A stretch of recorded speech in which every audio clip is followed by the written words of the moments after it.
Hello and welcome to our YouTube channel. My name is Vinay Kumar Rajput and हमारा class 12 का interference of light ये topic चल रहा था। एक पार्ट इसमें ऑलरेडी हमने किया है, लेकिन उसमें हमने जो इम्पोर्टेंट टॉपिक्स थे, जो मैंने बोला था कि पाथ डिफरेंस आएगा, फेज डिफरेंस आएगा, उसके बाद में दो टाइप्स होते हैं इंटरफेरेंस के, एक होता है कंस्ट्रक्टिव, दूसरा होता है डिस्ट्रक्टिव। तो उसके लिए कंडीशंस क्या होती है, ठीक है।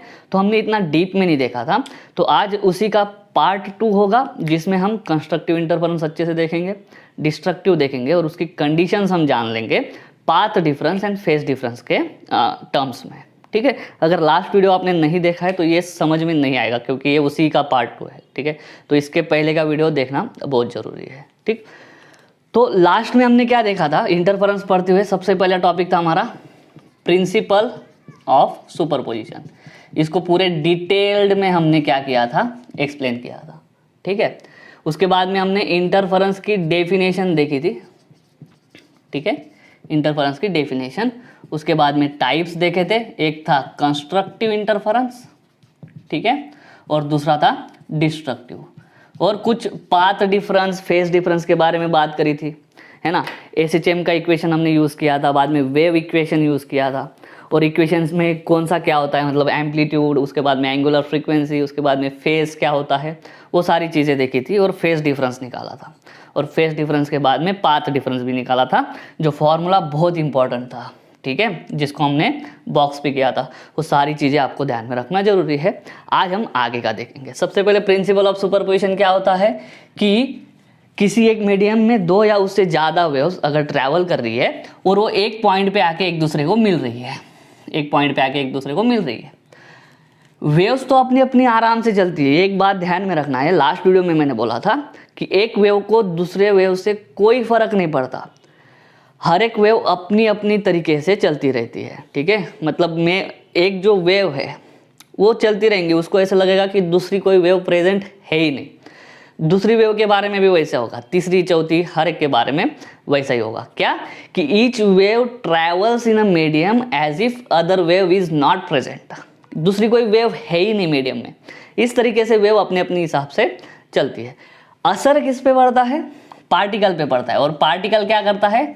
ये वेव्स आएंगी, ठीक है, ये वेव आ रही है, ठीक है, लेकिन असर किस पे करता है? पार्टिकल पे। और पार्टिकल क्या परफॉर्म करता है? एसएचएम। और हमने लिखा था वाई नेट मतलब resultant displacement of the particle will be first displacement, second displacement. मतलब क्या? Displacement produce by first wave alone. अकेले फर्स्ट वेव से कितना डिस्प्लेसमेंट बनेगा, अकेले सेकंड वेव से कितना डिस्प्लेसमेंट बनेगा, उन दोनों डिस्प्लेसमेंट्स की कौन सी सम थी? वेक्टर सम थी, ठीक है। तो पार्टिकल क्या कर रहा है? एसएचएम। लेकिन ये एसएचएम क्या होगा? उसका रिजल्टेंट एसएचएम, क्योंकि एक वेव की वजह से एसएचएम नहीं करेगा, अभी दूसरी भी आएगी, दूसरी भी उस एसएचएम को अफेक्ट करेगी, ठीक है। तो पार्टिकल क्या करेगा? Particle will perform combination of SHM. कौन सा एसएचएम? Combination of SHM. और कॉम्बिनेशन ऑफ एसएचएम हमने देखा है कौन से? ऑसिलेशन चैप्टर में। तो वो यहाँ पे लगेगा, लास्ट वीडियो में भी डिस्कस किया था, यहाँ पे थोड़ा डीप में जाएंगे, ठीक है। उसके बाद में कंस्ट्रक्टिव यहाँ पे इंटरफेरेंस की डेफिनेशन क्या थी? Redistribution of energy, redistribution of energy और इंटेंसिटी। तो इंटेंसिटी के बारे में भी थोड़ा सा पढ़ेंगे। और एक जानकारी होना चाहिए, amplitude is sorry intensity is directly proportional to the square of amplitude, ठीक है। तो अभी इसको डीप में जाएंगे, ठीक है। तो स्टार्ट करते हैं। पार्टिकल हमारा क्या परफॉर्म करेगा? पार्टिकल हमारा परफॉर्म करेगा एसएचएम, ठीक है। ये पॉइंट है P, यहाँ पे एक वेव आई, ठीक है। एक वेव ने कितना डिस्टेंस कवर किया? यहाँ से यहाँ तक का डिस्टेंस मान लो x1, और दूसरी वेव ने भी यहाँ पे उस पे आके मीट हुई। लेकिन देख ही रहे अपन, ये एक सोर्स S1 है, एक सोर्स S2 है। कौन सी वेव ज़्यादा डिस्टेंस ट्रैवल कर रही है? ये दूसरी वेव ज़्यादा डिस्टेंस ट्रैवल कर रही है, पहली कम। मतलब पहली, दूसरी का पाथ बड़ा है, पहली का पाथ छोटा है, मतलब इन दोनों के बीच में पाथ डिफरेंस है। फेज डिफरेंस कितना है वो देखेंगे, ठीक है। लेकिन हमारा जो पार्टिकल है वो क्या परफॉर्म कर रहा है? अभी अपन ने बोला कॉम्बिनेशन ऑफ एसएचएम, क्योंकि एक वेव नहीं है, एक से ज़्यादा है। y1 plus y2। ये पहली वेव का इक्वेशन कैसे लिखा था हमने, a1 पहली वेव का amplitude sign omega t plus k x1, x1 क्या, पहली वेव ने ट्रैवल किया हुआ डिस्टेंस, प्लस y2 लिखो, y2 वेव का एम्पलीट्यूड है मान लो a2, बाद में साइन और ओमेगा टी ही, ओमेगा 1 ओमेगा 2 हम नहीं लिख रहे हैं क्योंकि लास्ट वीडियो में भी हमने डिस्कस किया था कि सोर्सेस क्या होने चाहिए, कोहेरेंट, और कोहेरेंट सोर्सेस की सबसे प्राइम कंडीशन है कि दोनों वेव्स की क्या होनी चाहिए, सेम ओमेगा, मतलब एंगुलर फ्रीक्वेंसी सेम होनी चाहिए। एंगुलर फ्रीक्वेंसी मतलब क्या, 2 पाई सेम, इसका मतलब क्या, एफ सेम होना चाहिए। अभी और आगे जाते हैं, मीडियम एक ही है, सेम ही है, तो दोनों की वेलोसिटी क्या होंगी, सेम होंगी, दोनों का के सेम होना चाहिए। के क्या होता है, के होता है हमारा 2 पाई अपॉन लैम्बडा, ठीक है। अगर के सेम है तो क्या होगा, लैम्बडा भी सेम होगा, क्यों, क्योंकि 2 पाई तो कांस्टेंट है। के अगर दो वेव्स का सेम है, मीडियम सेम है, ओमेगा सेम है, तो लैम्बडा भी क्या होगा, सेम होगा, तो के लैम्बडा क्या होगा, सेम। दूसरी चीज वेलोसिटी सेम लिख दी, बस इतनी सारी कंडीशंस जो है ये आपको ध्यान में रखना है, बहुत जरूरी है, ये सिंपल है, एकदम ट्रिवियल चीज है ना। ऐसा लगेगा कि सर ये तो हमको पता है, लेकिन एन वक्त पे भूल जाते हैं, ठीक है। तो सबसे मेन कंडीशन क्या है, ओमेगा, और कोहेरेंट सोर्सेस की दूसरी कंडीशन क्या है कि फेज डिफरेंस या तो 0 होना चाहिए या फिर कांस्टेंट। कांस्टेंट होना मतलब क्या, टाइम के हिसाब से वो चेंज नहीं होगा, क्या, फेज डिफरेंस। टाइम के हिसाब से चेंज होगा तो क्या होगा, वो हमने लास्ट वीडियो में भी देखा था, यहाँ पे भी देखेंगे, ठीक है, अच्छे से समझने के लिए, ठीक है। तो ये कंडीशंस अगर ध्यान में रखना चाहते हो या फिर रख सकते हो तो रखो, मैं इसको अभी डिलीट रफ कर रहा हूँ, ठीक है। अभी क्या है, ये कॉम्बिनेशन ऑफ एसएचएम में के भी सेम, खाली दो वेव अलग अलग डिस्टेंस कवर कर सकती है, और यहाँ पे पता है कि x2 डिस्टेंस ज़्यादा है तो ये क्वांटिटी बड़ी होंगी, ये क्वांटिटी छोटी होंगी, ठीक है। तो किसका फेज बड़ा है, दूसरी वेव का फेज बड़ा है, पहली वेव का फेज छोटा है। अभी देखो यहाँ पे फेज डिफरेंस किससे डिनोट करते हैं, फाई से। किसका फेज बड़ा है, ओमेगा टी प्लस के x2, ये वाला फेज बड़ा है, minus omega t plus k x1। यहाँ से क्या होगा, ओमेगा टी प्लस के x2 minus omega T minus plus minus के x1, ओमेगा टी कट, इन दोनों में से k कॉमन, x2 minus x1, phi is equal to k, इसको बोलते हैं डेल्टा x, और phi is equal to k क्या होता है, अभी बोला मैंने 2 pi upon lambda delta x। ये फॉर्मूला लास्ट वीडियो में भी बोला था, ठीक है। इसको ध्यान में रखना बहुत ज़्यादा जरूरी है क्योंकि यही फॉर्मूला हमको हेल्प करेगा कंस्ट्रक्टिव और डिस्ट्रक्टिव की कंडीशंस को फाइंड करने में, ठीक है। अभी y नेट क्या मिलेगा, ठीक है। तो यहाँ पे y लिखने से अच्छा हमको आदत क्या है, r आदत है, ठीक है। तो r नेट लिखता हूँ मैं, यहाँ पे क्या हो जाएगा, इसका एम्पलीट्यूड लिखते हैं कैपिटल R, जो नई वेव बनेगी, सुपरपोजिशन पढ़ा है हमने, ठीक है। तो नया जो एम्पलीट्यूड होगा वो कितना होगा, R होगा, और साइन,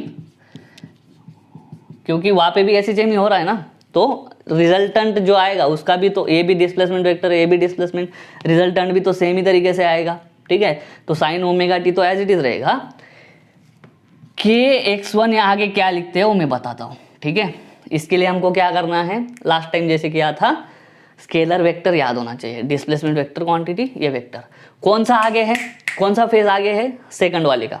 तो फेजर डायग्राम कैसे बनती है, ये मैंने पहला डिस्प्लेसमेंट लिख लिया, y1 is equal to a1 sine omega t plus k x1, यहाँ पे फेज पे ध्यान देना, omega t plus k x1 मैंने इस एक्सिस पे लिया है, ये बड़ा है, ठीक है। दूसरी वेव का फेज डिफरेंस बड़ा है क्योंकि दूसरी का फेज ज़्यादा है, पहली का फेज कम है, तो दूसरी वेव फेज की तुलना में थोड़ा सा आगे होंगी। आगे होना मतलब एंटी क्लॉकवाइज इधर जाना।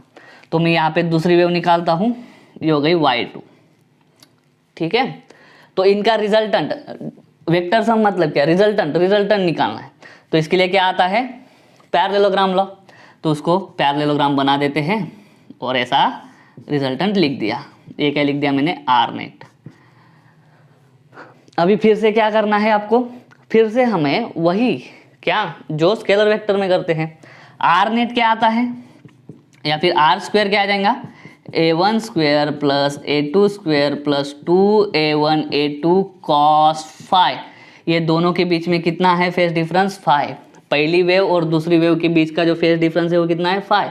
मतलब ये पहली वेव का रिप्रेजेंटेशन, ये दूसरी वेव का रिप्रेजेंटेशन, उनके बीच में फेज डिफरेंस कितना है 5। अब इधर y2 क्यों, इधर y1 क्यों, तो पता चल गया y1 का फेज छोटा है, x1 छोटा है तो ये ब्रैकेट छोटा, तो उसको पहले ले लिया। दूसरी का जो है x2 बड़ा है तो ये पूरा ब्रैकेट पहली वाली ब्रैकेट से ज़्यादा होगा, तो फेज की तुलना में आगे लेके गए। ये पूरे ब्रैकेट को क्या बोलते हैं फेज। और ये कहाँ से निकाला, ये वाली चीज़ के लिए हमको क्या लगता है पैरेललोग्राम लॉ यूज़ कर सकते हैं। अभी मान लो ये जो रिजल्टेंट है वो कितना एंगल बना रहा है थीटा, तो tan थीटा का फॉर्मूला भी पता है क्या, वहाँ पे p और q यूज़ करते थे, यहाँ पे q होता था, यहाँ पे p होता था, क्या लिखते थे q साइन थीटा। मतलब क्या हो जाएगा y2 साइन, यहाँ पे थीटा नहीं, दोनों के बीच में एंगल कितना है 5 upon y1 plus y2 cos 5। ये कहाँ से आया, ये क्लास 11 से आया, ठीक है। ये ध्यान में रखना है, आपकी बुक में दिया नहीं है, महाराष्ट्र बुक में, ये बहुत ज़्यादा ज़रूरी है, ठीक है। ये बात कर ली हमने रिजल्टेंट डिस्प्लेसमेंट के बारे में, क्योंकि रिजल्टेंट भी वेक्टर ही है। वेक्टर इस तरीके से, डिस्प्लेसमेंट इस तरीके से दिखाया, और सॉरी मैग्नीट्यूड इस तरीके से दिखाया, और डायरेक्शन इस तरीके से, डायरेक्शन एंगल से बताते हैं tan थीटा से, ठीक है। तो ये वाली चीज़ भी समझ में आ गया होगा। अभी बात करते हैं इंटेंसिटी के बारे में, ठीक है। Intensity is directly proportional to amplitude का स्क्वायर। तो पहली इंटेंसिटी क्या लिखेंगे, यहाँ पे मैं यूज़ करता हूँ, लास्ट वीडियो में भी मैंने कांस्टेंट यूज़ किया था, ये ज़्यादातर के यूज़ करते, लेकिन इस टॉपिक में या फिर इस चैप्टर में के ऑलरेडी गिवन है। क्या है, उसको बोलते हैं वेव कांस्टेंट, प्रोपोगेशन कांस्टेंट बोलते हैं, जिसकी वैल्यू होती है 2π/λ, है ना। तो के कांस्टेंट यहाँ पे यूज़ नहीं करेंगे, कन्फ्यूज हो जाओगे। तो I1 इज इक्वल टू उस तरह से I2 is equal to m/a2 square. m दोनों साइड पे क्यों सेम, क्योंकि m कांस्टेंट है, प्रोपोर्शनैलिटी कांस्टेंट। तो इंटेंसिटी क्या होगा, देखो r नेट की जगह पे यहाँ पे मैं लिखूंगा I नेट, यहाँ से I की वैल्यू देखो क्या हो जाती है, I इज इक्वल टू, या फिर I1 is equal to ma1 square. तो यहाँ पे a1 स्क्वायर a2 स्क्वायर है ना, तो मैं यहाँ पे a1 स्क्वायर क्या होगा फिर I1 अपॉन m हो जाएगा। उसी तरह से a2 स्क्वायर क्या होगा I2 अपॉन m इधर डिवाइड को आ जाएगा, ठीक है। तो r नेट स्क्वायर को क्या मैं लिखता हूँ, देखो I नेट अपॉन के से, अगर पता नहीं चल रहा है, ये रिजल्टेंट का डिस्प्लेसमेंट नहीं एम्पलीट्यूड है। क्या है ये एम्पलीट्यूड, और एम्पलीट्यूड कैसे निकलता है, इंटेंसिटी अपॉन कांस्टेंट। तो एम्पलीट्यूड का स्क्वायर निकलता है, तो ऑलरेडी एम्पलीट्यूड का स्क्वायर है, तो इंटेंसिटी जो नेट इंटेंसिटी होगी, रिजल्टेंट इंटेंसिटी, वो divided by m is equal to a1 square कैसे निकालोगे, I1 bye m, a2 square कैसे निकालोगे, I2 बाय m प्लस 2।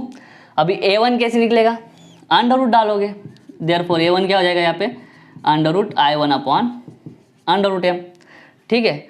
तो वही लिखते हैं under root I1 upon under root m। उसी तरह से a2 लिखो into under root I2 upon under root m, और आगे का cos phi as it is, कुछ नहीं किया है। ये जो स्क्वायर ऑफ एम्पलीट्यूड की टर्म्स में है, यहाँ पे मैंने उसको इंटेंसिटी की टर्म में लिख लिया, तो सब साइड का m कैंसिल। अभी ये रूट m क्या होगा, मल्टीप्लीकेशन है, root m into root m हो जाएगा, तो ये पूरा m भी क्या हो जाएगा कैंसिल। तो रिजल्टेंट इंटेंसिटी क्या आएगी, I1 plus I2 plus 2 under root I1 I2, दोनों अंडर रूट एक साथ ले लेता हूँ मैं, और आगे लिखता हूँ cos फाई, आगे लिखता हूँ cos फाई, ठीक है। थोड़ा कंजस्टेड है लेकिन समझ के चलो, ये हो गई रिजल्टेंट इंटेंसिटी। अभी एक बात ध्यान पे रखना है अपने को, इंटेंसिटी डिपेंड करती है cos फाई पे, मतलब किस पे, फाई पे। फाई क्या है, फेज डिफरेंस। तो रिजल्टेंट इंटेंसिटी किस पे डिपेंड कर गई, फेज डिफरेंस पे। रिजल्टेंट एम्पलीट्यूड किस पे डिपेंड कर गया, रिजल्टेंट डिपेंड कर गया, एम्पलीट्यूड डिपेंड कर गया फेज पे। तो एम्पलीट्यूड अगर मैक्सिमम हो जाएगा तो इंटेंसिटी बढ़ेगी, क्योंकि डायरेक्टली प्रोपोर्शनल वाला किस्सा है, एम्पलीट्यूड बढ़ा तो इंटेंसिटी भी बढ़ेगी। तो जहाँ पे इंटेंसिटी मैक्सिमम होगी जिस पॉइंट पे, वहाँ पे ब्राइट बैंड बनेगा, और जहाँ पे इंटेंसिटी मिनिमम होगी वहाँ पे क्या बनेगा, डार्क बैंड बनेगा।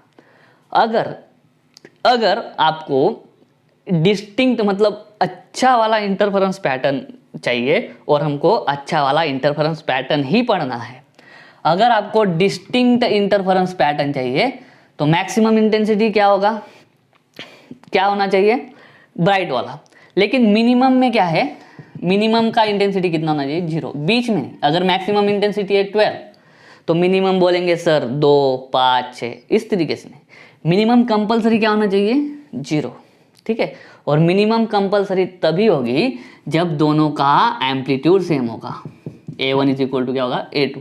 बताता हूँ किस तरीके से चलेगा, ठीक है। अभी यहाँ पे एक बात, ये यहाँ पे मैं रफ कर रहा हूँ, अगेन लिखूंगा, ठीक है, ताकि आपको फ्लो में रहूँ, ठीक है।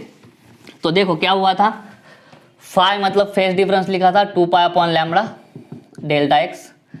रिजल्टेंट एम्पलीट्यूड निकाला था हमने A1 square plus A2 square plus 2A1 A2 cos phi, और रिजल्टेंट इंटेंसिटी निकाली I is equal to I1 plus I2 plus 2 under root I1 I2 cos phi, इस तरीके से।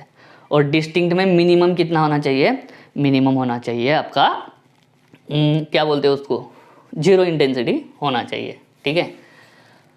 तो मान लो कॉस फाई की वैल्यू है, कॉस फाई की वैल्यू है 0, क्या है 0। या फिर चलो अपन अभी इसी से कंस्ट्रक्टिव इंटरफेरेंस का पैटर्न बनाते हैं। कंस्ट्रक्टिव इंटरफेरेंस के लिए कंडीशन,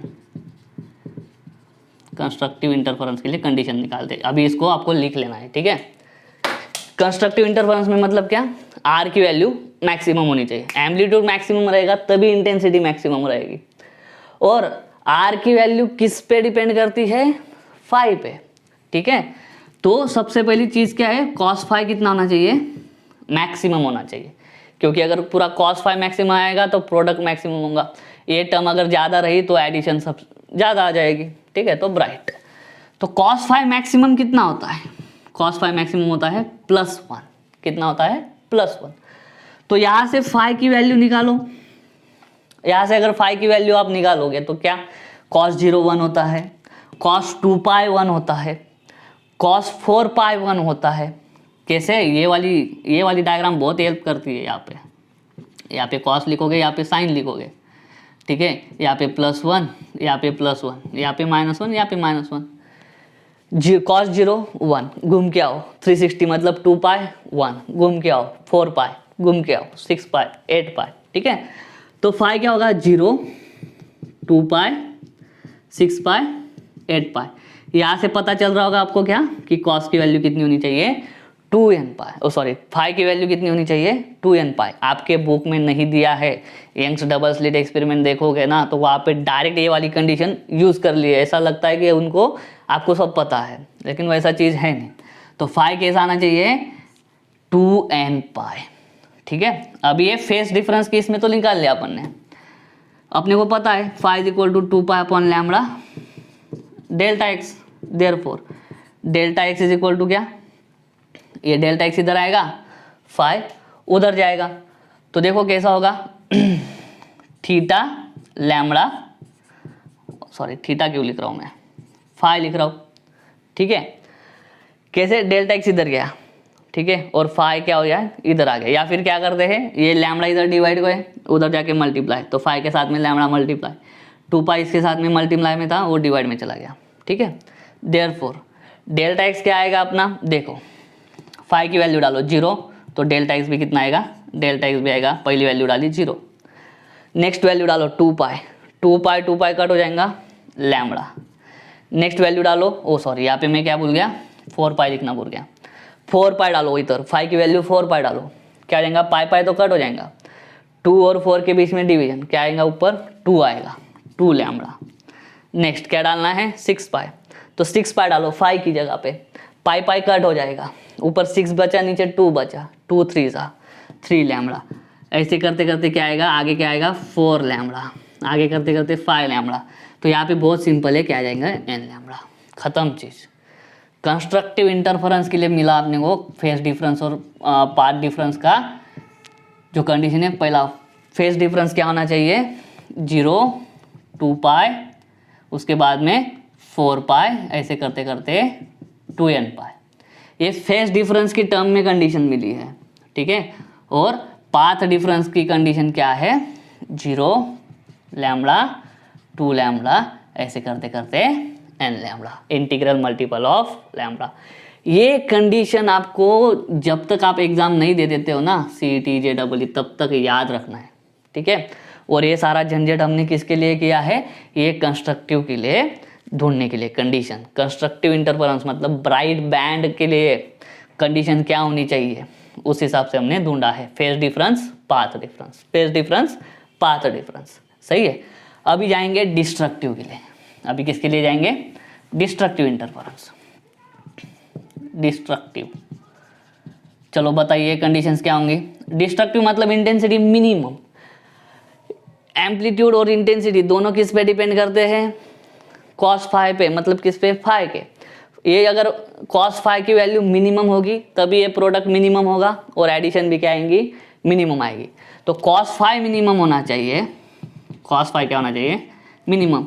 और cos फाई की मिनिमम वैल्यू अगर ज़्यादातर लोगों को पूछेंगे तो वो बोलेंगे 0, क्योंकि हमारी आदत हो गई है मिनिमम मतलब 0। नहीं, cos फाई की मिनिमम वैल्यू कितनी होती है -1, मतलब यहाँ पे ये -1, यहाँ पे कितना आता है 180।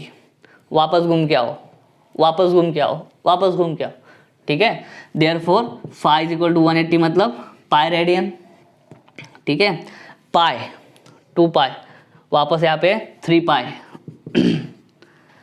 4 पाई, वापस यहाँ पे 5 पाई, दिख रहा है आपको क्या हो रहा है 6 पाई, वापस यहाँ पे 7 पाई, ऐसे करते करते अगर ध्यान से देखोगे तो ये कंडीशन हो जाएगी 2n - 1 पाई, मतलब ऑड इंटीग्रल मल्टीपल। कौन सा, ऑड। यहाँ पे बोलोगे +1 भी ले सकते हैं, ठीक है। तो उस टाइम पे आपको n की वैल्यू 0 डालनी होती है। और याद रखना इंटरफेरेंस कैसे बनता है, सेंटर में एक ब्राइट बैंड बनता है और उसके बाद में पहला डार्क, पहला ब्राइट, दूसरा, तीसरा। तो डार्क और ब्राइट बैंड के नंबर 1 से स्टार्ट होते हैं। अगर आप +1 करके यहाँ पे 1 लिख दोगे पहला डार्क बैंड के लिए कंडीशन, तो 2 × 1 2 हो जाएगा, +1 3 हो जाएगा, ठीक है। तो 3 पाई आएगी। लेकिन ऐसा नहीं रहेगा, क्योंकि क्या है, हमारी कंडीशन यहाँ से 1 से स्टार्ट हो रही है, तो पहला वाला कट हो जाएगा। तो ये ध्यान में रखना है अपने को कि 2n - 1 यूज़ करो। तभी आपको अगर पहला डार्क बैंड चाहिए तो उसके लिए फेज डिफरेंस की कंडीशन क्या होगी, यहाँ पे फर्स्ट डालो, तो 2 × 1 2, 2 - 1 1 पाई, तो बराबर क्या आएगा 1 आएगा, ठीक है। तो n मतलब क्या, कितने नंबर का बैंड, n मतलब क्या, कितने नंबर का बैंड, ठीक है। अभी delta x is equal to क्या, sorry phi is equal to क्या, 2 pi upon lambda into delta x, ठीक है। तो delta x is equal to क्या, फाई लैम्बडा अपॉन 2 पाई, ठीक है। अब स्टार्ट करो, फाई की वैल्यू डाल दो पाई, पाई पाई कट, क्या बचा, खाली λ/2। अभी डालो 3 पाई, 3 पाई, देखना अभी, हाँ 3 पाई है तो पाई पाई तो कट हो जाएगा, ऊपर 3 बचा, नीचे 2 बचा, 3/2 लैम्बडा, या फिर मैं ऐसा लिख दूँ 3 λ/2, एक ही है। नेक्स्ट डालो 5 पाई, 5 पाई, 5 पाई डाला तो पाई पाई कट हो गया, ऊपर 5 बचा, नीचे 2 बचा, 5 ऊपर 5 बचा, नीचे 2। अभी यहाँ से समझ में आ रहा होगा आपको कि क्या, देखो 1 λ/2, 3 5 आगे आएगा 7, आगे आएगा 9, है ना। तो यहाँ से क्या हो जाएगा 2n - 1 λ/2। तो फेज डिफरेंस के लिए कंडीशन मिली 2n - 1 इंटू पाई, और पाथ डिफरेंस के लिए कंडीशन मिली 2n - 1 इंटू λ/2, ठीक है। ये हो गई डिस्ट्रक्टिव वाली कंडीशन। तो डिस्ट्रक्टिव वाली कंडीशन क्या, फेज डिफरेंस कितना आना चाहिए 2n - 1 इंटू पाई, और phase difference sorry path difference कितना मिलेगा 2n - 1 λ/2। ये भी सेम इसके लिए क्या, कि जब तक आप एग्ज़ाम नहीं दे देते हो पूरा IIT JEE का, तब तक आपको, या नीट का, तब तक आपको एक कंडीशन ध्यान में रखनी है, नींद में पूछा तो भी आना चाहिए, ठीक है। तो अभी मान लो मैक्सिमम कॉस फाई कितना होगा, 1 होगा। तो मैक्सिमम कंडीशन में क्या होगा, देखो R square is equal to cos phi की वैल्यू 1 डालेंगे, a1 square plus a2 square plus 2a1 a2, बस यहाँ तक, क्योंकि कॉस फाई की मैक्सिमम वैल्यू कितनी, 1। तो R square is equal to, यहाँ पे ध्यान में देखो, a square plus b square plus 2ab, मतलब क्या, a plus b bracket square. Therefore resultant amplitude कितना होगा, a1 प्लस a2, दोनों साइड पे स्क्वायर रूट डाला। अगर दोनों एम्पलीट्यूड सेम रहे, if a1 is equal to a2 then r क्या हो जाएगा, 2a। 2a कैसे, a1 और a2 दोनों सेम है, a1 और a2 एक साथ उनकी वैल्यू मान लो कितनी है, a जितनी है, ठीक है। तो रिजल्टेंट एम्पलीट्यूड कितना आएगा, 2 टाइम्स द इंडिविजुअल एम्पलीट्यूड। अभी अपन ने क्या सोच के चल रहे हैं कि दो वेव जो इंटरफेयर कर रही है दोनों का एम्पलीट्यूड सेम है, a1 और इक्वल टू a2 है, ठीक है। तो देखो रिजल्टेंट एम्पलीट्यूड 2 गुना, तो बताओ इंटेंसिटी कितना गुना होगा, ये सीडी का क्वेश्चन है। अगर एम्पलीट्यूड डबल हो जाएगा तो इंटेंसिटी 4 गुना हो जाएगा। कैसे, उसका स्क्वायर होता है। इंटेंसिटी क्या होता है, एम्पलीट्यूड का स्क्वायर, एम्पलीट्यूड का स्क्वायर, ठीक है। और मान लो 3 टाइम्स हो गए तो इंटेंसिटी क्या होगा, इंटेंसिटी होगा 9 टाइम्स। कितने टाइम्स, 9 टाइम्स, ओके, इस तरीके से। तो ये आ सकता है। सेम तरीके से जाएंगे कहाँ पे, इंटेंसिटी में। इंटेंसिटी क्या होगा, I is equal to I1 plus I2 plus 2 under root I1 I2 under root I1 under root I2, ठीक है। ये हो जाएगी इंटेंसिटी आपकी, ठीक है। हाँ, अगर डिस्ट्रक्टिव है, अगर डिस्ट्रक्टिव है तो मिनिमम, ठीक है। कॉस फाई की वैल्यू कितनी, कॉस फाई की वैल्यू -1, तो -1 डालो। R square is equal to a1 square plus a2 square plus 2a1 a2, और कॉस फाई की वैल्यू में डाल रहा हूँ -1, ठीक है। नीचे का दिख रहा है आपको, ओके सही। देयरफॉर आर स्क्वायर क्या हो जाएगा, a1 square plus a2 square minus 2a1 a2, क्योंकि प्लस माइनस क्या, minus, a square plus b square minus 2ab, मतलब क्या, R square is equal to a1 minus a2 bracket square. Therefore R is equal to क्या, a1 minus a2, दोनों side पे square root डाल दिया। अगर same condition लगाई, अगर a1 is equal to a2 is equal to ये है, अगर दोनों एम्पलीट्यूड सेम है तो रिजल्टेंट एम्पलीट्यूड कितना आएगा, 0। रिजल्टेंट एम्पलीट्यूड 0 आया तो इंटेंसिटी भी कितनी आएगी, इंटेंसिटी भी 0 आएगी। तो इंटेंसिटी जब 0 होगी तब कौन सा बैंड मिलेगा हमको, डार्क बैंड मिलेगा, ठीक है। अगर इंटेंसिटी मैक्सिमम, अगर एम्पलीट्यूड डबल हो गया तो अपने को कौन सा मिलेगा, बैंड ब्राइट बैंड मिलेगा, ठीक है। तो यही कंडीशन है, सब कुछ चीज़ खेलती है किस पे, फाई पे। किस पे खेल रही है, फाई पे, ठीक है। तो ये एक और इसेंशियल कंडीशन है अच्छा वाला। अगर मान लो कोई भी एक एम्पलीट्यूड बड़ा हो गया, या a1 बड़ा हो गया या a2 बड़ा हो गया, तो रिजल्टेंट एम्पलीट्यूड 0 नहीं आएगा, रिजल्टेंट इंटेंसिटी भी 0 नहीं आएगी, कुछ ना कुछ इंटेंसिटी आएगी। तो ब्राइट बैंड तो चलो ब्राइट दिख रहा है, लेकिन डार्क दिख रहा है क्या हमको, नहीं, कुछ ना कुछ इंटेंसिटी दिखेगी। वो अच्छा वाला इंटरफेरेंस पैटर्न नहीं है, डार्क दिखना चाहिए। मिनिमम इंटेंसिटी कितना आनी चाहिए, 0। मिनिमम इंटेंसिटी तभी आ सकती है जब दो वेव्स इंटरफियर कर रही है, दोनों के एम्पलीट्यूड क्या होंगे, सेम होंगे। तो ये भी एक कंडीशन है अच्छा इंटरफेरेंस पैटर्न बनने के लिए, कि दोनों का एम्पलीट्यूड कैसा होना चाहिए, दोनों का एम्पलीट्यूड सेम होना चाहिए, ठीक है। इंटरफेरेंस आप घर पे भी ट्राई कर सकते हो। देखो लेज़र आते हैं रात को डराते हैं, लाल लाल जो रेड बीम छोड़ते हैं, है ना, फेयर में मिल जाते हैं अपने को, 20 30 40 50 रुपए के कुछ आते हैं। तो एक लेज़र को फिक्स रखो और दूसरे लेज़र को उसके साथ हिलाओ, ठीक है। एक बीम ऐसा स्ट्रेट भेजो और दूसरा बीम ऐसा, उसको चेंज करते रहना पोजीशन। तो जहाँ पे ये पहला बीम गया, मान लो ये लेज़र का पहला बीम है, ये पहला बीम गया और दूसरे ऐसा है, तो इस पॉइंट पे आपको ना इंटेंसिटी कुछ ना कुछ चेंज दिखेगी, इंटेंसिटी कुछ ना कुछ चेंज दिखेगी। ये पहला लेज़र है और ये दूसरा लेज़र है, तो ये दूसरे लेज़र को ऐसे ऐसे करना, मतलब कभी इस पॉइंट पे देखना, कभी इस पॉइंट पे देखना, तो अलग अलग पॉइंट पे हो सकता है आपको इंटेंसिटी अलग अलग दिखे और दिखेगी, ठीक है। तो वो चीज़ करना मतलब ही क्या कर रहे हो आप, इंटरफेरेंस कर रहे हो। देखना कभी भी यहाँ पे इंटेंसिटी कभी डार्क मिलेगी आपको, कभी ब्राइट हो जाएगा वहाँ पे पॉइंट, ठीक है। अगर दो दोस्त हो आप, दोनों के पास लेज़र है, तो ये इंटरफेरेंस आप ट्राई कर सकते हो, देखना, ठीक है। तो इसमें और कंडीशन क्या थी, यही थी। हाँ, तो कोहेरेंट सोर्सेज के बारे में मैंने क्या बोला था कि ये इसका स्क्रीनशॉट ले सकते हो, लेना चाहते हो तो, ठीक है। ये वाली कंडीशन हो गई कंस्ट्रक्टिव और डिस्ट्रक्टिव। कंस्ट्रक्टिव इंटरफेरेंस में ब्राइट बैंड बनेगा, ठीक है। इसके लिए फेज डिफरेंस की कंडीशन ये हो गई, पाथ की ये हो गई, पाथ डिफरेंस की। डिस्ट्रक्टिव इंटरफेरेंस जब होगा तब डार्क बैंड बनेगा। फेज डिफरेंस की कंडीशन ये हो गई, पाथ डिफरेंस की कंडीशन ये रही, ठीक है। अगर दोनों सोर्सेस कोहेरेंट नहीं रहे तो क्या होगा, ठीक है। दोनों सोर्सेस अगर कोहेरेंट नहीं रहे तो क्या होगा, चलिए बात करते। कोहेरेंट नहीं होना मतलब में ओमेगा सेम नहीं होना। तो पहला क्या बनेगा, y1 बनेगा a1 sine omega 1t। Omega same नहीं ना अभी दोनों का, तो पहले का लिख रहा हूँ ओमेगा 1 और kx1। y2 is equal to a sine omega 2t plus kx2।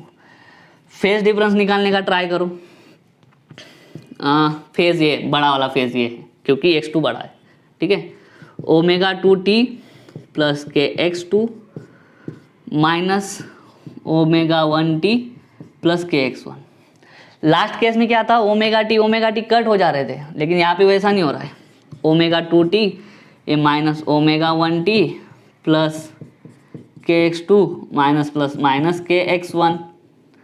यहाँ से t कॉमन निकल गया, omega 2 minus omega 1t plus k common निकल गया, x2 माइनस x1। ये बन गया फेज डिफरेंस। तो लास्ट टाइम जब हमने फेज डिफरेंस निकाला था वहाँ पे क्या था, t वाली टर्म थी ही नहीं, सिंपल क्या आया था, phase difference is equal to k delta x। मतलब यहाँ पे लिखो phi is equal to omega 2 minus omega 1 into T plus K, और x2 माइनस x1 को ही लिखते थे डेल्टा x। इस तरीके से था। यहाँ पे कोई टाइम वाली टर्म नहीं थी, ठीक है। लेकिन यहाँ पे फाई जो है वो टाइम पे डिपेंड कर रहा है। मतलब जैसे जैसे टाइम चेंज होगा फाई चेंज होगा। टाइम के हिसाब से फाई चेंज हुआ तो कॉस फाई भी चेंज होगा। कॉस फाई भी चेंज होते रहेगा तो एम्पलीट्यूड भी चेंज होते रहेगा। एम्पलीट्यूड भी चेंज होते रहेगा तो इंटेंसिटी भी चेंज होती रहेगी। तो समझ में आ रहा है, एक ही पॉइंट पे कभी भी हमको एक इंटेंसिटी नहीं दिखेगी जैसा नेचर में होता है। नेचर में बहुत सारे इंटरफेरेंस होते हैं, लेकिन क्या होता है ना कि ढंग से इंटरफेरेंस नहीं होता है, क्योंकि नेचर का कौन सा भी सोर्स जो है, अलग अलग सोर्सेस, वो कोहेरेंट नहीं हो पाते। कोहेरेंट सोर्सेस बनाना डिफिकल्ट काम होता है, ठीक है। तो अगर दोनों की फ्रीक्वेंसी सेम नहीं रही तो फाई की टर्म में टी आ जाता है। फाई टी पे डिपेंड कर जाता है। फाई टी पे डिपेंड कर गया तो कॉस फाई भी टाइम पे डिपेंड करेगा। टाइम के हिसाब से चेंज होगा तो ये पूरी टर्म चेंज होगी। रिजल्टेंट एम्पलीट्यूड चेंज होगा। रिजल्टेंट एम्पलीट्यूड चेंज हुआ तो रिजल्टेंट इंटेंसिटी भी चेंज हो जाएगी उस पॉइंट की।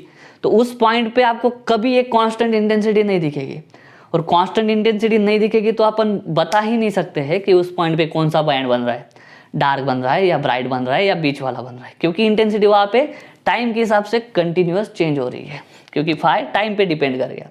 तो इसलिए अगर अच्छा इंटरफेरेंस चाहिए आपको तो आपका जो फाई है वो टाइम पे डिपेंड नहीं होना चाहिए। तो कोहेरेंट सोर्स की डेफिनेशन वही है। अगर टाइम पे डिपेंड कब नहीं होगा, जब दोनों का ओमेगा सेम होगा, ठीक है। ओमेगा सेम होना मतलब क्या, फ्रीक्वेंसी सेम होना, ठीक है। क्योंकि omega is equal to 2 pi F, और एफ मतलब क्या, फ्रीक्वेंसी। एफ चेंज कर गई तो ओमेगा चेंज कर जाएगा। ओमेगा चेंज कर गया तो फाई चेंज होता रहेगा टाइम के हिसाब से, ठीक है। तो कोहेरेंट सोर्सेस की डेफिनेशन समझना जरूरी है, क्या कि दोनों सोर्सेस की फ्रीक्वेंसी सेम होनी चाहिए और दोनों वेव्स के बीच का जो फेज डिफरेंस है वो कांस्टेंट होना चाहिए। जीरो रहा तो बहुत अच्छी चीज़ है, लेकिन जीरो नहीं है तो कांस्टेंट होना चाहिए, इंडिपेंडेंट ऑफ द टाइम, ठीक है। तो वो दो कंडीशंस अगर प्राइमरीली सेटिस्फाई हो जाती है तो उन दोनों सोर्सेस को हम बोलते हैं कोहेरेंट सोर्सेस, ठीक है। और कोहेरेंट सोर्स कैसे बनाते हैं आगे यंग्स डबल स्लिट एक्सपेरिमेंट है हमको, उसमें हम देखेंगे एक ही सोर्स से दो सोर्सेस बनाए जाते हैं, ठीक है। तो लास्ट वीडियो में अच्छी तरीके से मैं एक्सप्लेन नहीं कर पाया था, तो सोचा और अच्छी तरीके से एक्सप्लेन करने के लिए नया वीडियो बना देता हूँ। अगर ये वीडियो समझ में आया है तो लाइक करो, शेयर करो, चैनल को सब्सक्राइब कर देना। मिलता हूँ नेक्स्ट वीडियो में, तब तक के लिए जय हिंद।